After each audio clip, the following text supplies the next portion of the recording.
لوگوں کی جن کو مسلوب کیا جاتا تھا زبان کاٹ دیا کرتے تھے تاکہ وہ بد زبانی نہ کر سکے. لیکن میرا اور آپ کا جو نجات دینے والا ہے پطرس رسول کیا بیان کرتا ہے؟ ہم پہلا پطرس 2 باب 23 آیت میں آتے ہیں. پہلا پطرس اس کا 2 باب اور اس کی جب ہم 23 آیت میں آتے ہیں تو کلام خدا ہمیں یوں سکھاتا ہے.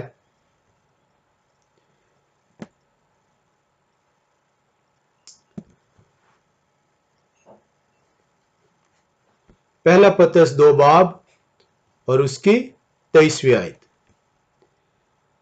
کلام خدا ہمیں یوں سکھاتا ہے، نہ وہ گالیاں کھا کر گالی دیتا تھا اور نہ دکھ پا کر کسی کو دھمکاتا تھا، بلکہ اپنے آپ کو سچے انصاف کرنے والے کے سپرد کرتا تھا. یہ ہے وہ میرا اور آپ کا نجات دہندہ جو بے گناہ ہے، جو گناہ سے ناآشنا ہے،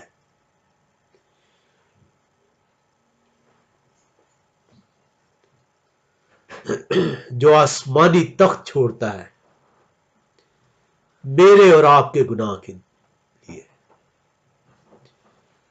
تاکہ اس کے مار خانے سے ہم بچ جائیں. یہ وہ لمحات ہیں جن سے وہ گزرتا ہے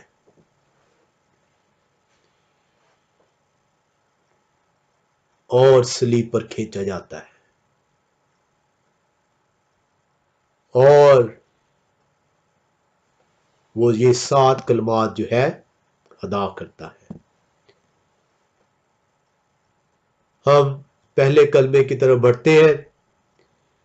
ہم دیکھتے ہیں کہ میرا اور آپ کا نجات دہندہ جو پہلا کلمہ ادا کرتا ہے لوکا رسول کی انجیل 23 باب اس کی 34 آیت میں یوں کلام خدا بیان کرتا ہے، یہوہ شاعر نے کہا، آئے باپ ان کو معاف کر کیونکہ یہ نہیں جانتے کہ کیا کرتے ہیں. آئے باپ ان کو معاف کر کیونکہ یہ نہیں جانتے کہ کیا کرتے ہیں. یہاں پہ آپ نے وہ لمحات کو، اس پس منظر کو سیکھا اور اب آپ دیکھیں کہ میرا اور آپ کا نجات دہندہ جو پہلے الفاظ اس کے منہ سے ادا ہوئے ہیں، آئے باپ ان کو معاف کر کیونکہ یہ نہیں جانتے کہ کیا کرتے ہیں. وہ شروع باپ سے کرتا ہے. وہ یہ جانتا ہے کہ باپ اس کی سنتا ہے. اپنا ہر کام وہ باپ سے شروع کرتا ہے کیونکہ وہ اور باپ ایک ہے. یہ وہ لمحہ ہے جب کوئی عام انسان جو ہے وہ صلیب پر نہیں ہے بلکہ خدا جسم کی صورت اختیار کر کر انسان کے گناہوں کو کھینچ لیتا ہے تاکہ اس کا انسان کے ساتھ وہ رشتہ جو باغ عدن میں ٹوٹا وہ بحال ہو سکے. ہم 2 کرنتھیوں 5 باب اس کی اگر 19 آیت میں آئے، 2 کرنتھیوں 5 باب اور اس کی اگر 19 آیت کو آپ دیکھیں تو کلام خدا آپ کو یوں بیان کرتا ہے،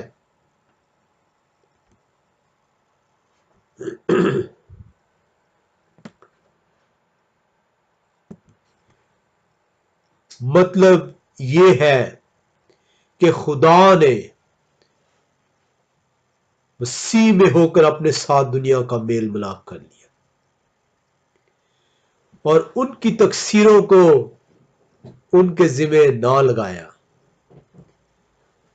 اور اس نے میل ملاپ کا پیغام ہمیں سونپ دیا ہے۔ ایسے نہیں پہلے لفظ جو اس کے منہ سے ادا ہوئے، آئے باپ، آئے باپ اس لیے ادا ہوئے کیونکہ باپ بیٹے کے ذریعے سے ان گناہوں کو جو میرے اور آپ کے ہیں اٹھا رہا ہے، ان کی تقصیروں کو وہ معاف کر رہا ہے، اس کی مزدوری کو ہم سے جو ہے وہ جدا کر رہا ہے،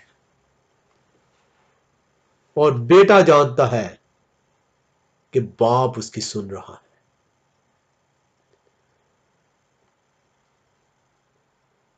کلام خدا ہمیں بتاتا ہے کہ میرا اور آپ کا نجات دینے والا جب لازر کی قبر پر کھڑا ہے تو پکار کر کہتا ہے، اے باپ میں تیرا شکر ادا کرتا ہوں کیونکہ میں جانتا ہوں کہ تو میری سنتا ہے۔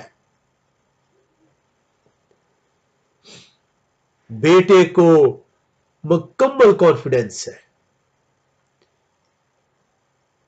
آج مجھے اور آپ کو اس نے اپنا بیٹا کہلایا ہے، لیکن ہمارے اندر وہ کانفیڈنس موجود نہیں ہے۔ ہمیں یہ علم ہی نہیں ہے کہ بیٹے اور باپ کا رشتہ کیا ہوتا ہے، لیکن کلام خدا آپ کو یہ سکھا رہا ہے کہ جب میرا اور آپ کو نجات دہندہ زمین کے اوپر ہے تو پوری قوت کے ساتھ، پورے کانفیڈنس کے ساتھ وہ کہتا ہے، باپ میں تیرا شکر ادا کرتا ہوں کیونکہ میں جانتا ہوں کہ تو میری سنتا ہے۔ کیا میں اور آج آپ یہ دعویٰ کر سکتے ہیں؟ ہم اسے روزانہ آئے ہمارے باپ تو جو آسمان پر ہے کہہ کر پکارتے ہیں۔ ہم کلام خدا سے کتنے دور ہیں، اپنے اندر جھانک کر دیکھیے گا۔ ہم ایمان کی کمزوری کس حد تک ہمارے اندر موجود ہے، باوجود اس کے کہ وہ خدا آسمانی تخت چھوڑ کر زمین پر آتا ہے، جسم کی صورت اختیار کرتا ہے، میرے اور آپ کے گناہوں کی خاطر صلیب پر چڑھ جاتا ہے تاکہ باپ اس کے وسیلے سے ہماری تقصیروں کو معاف کر سکے۔ کلام خدا بیان کرتا ہے کہ محض پچھلی رات گتسمنی میں وہ پھر سے باپ کو پکارتا ہے اور کہتا ہے، باپ اگر تو چاہے تو یہ پیالہ مجھ سے ٹل جائے، میری نہیں بلکہ تیری مرضی پوری ہو۔ کیا کلام ہمیں یہ تقویت نہیں دیتا کہ اس کلام کے وسیلے سے جو ہمیں بیٹے ہونے کا اختیار بخشا گیا ہے، ہم بھی اسی کانفیڈنس کے ساتھ باپ سے کہہ سکے، اے باپ میں جانتا ہوں، میں تیرا شکر کرتا ہوں تو نے میری سنی ہے۔ ہمیں اپنے ایمان کو مضبوط کرنا ہوگا، ہمیں اپنے گناہوں کی معافی کے لیے اس کی حضوری میں جانا ہوگا۔ اس سے پہلے کہ ہم چلائیں کہ ہمیں معاف کر دے، ہمیں اس کی حضوری میں آنا ہوگا۔ اس کی حضوری میں آئے بغیر ہماری معافی ممکن نہیں ہے۔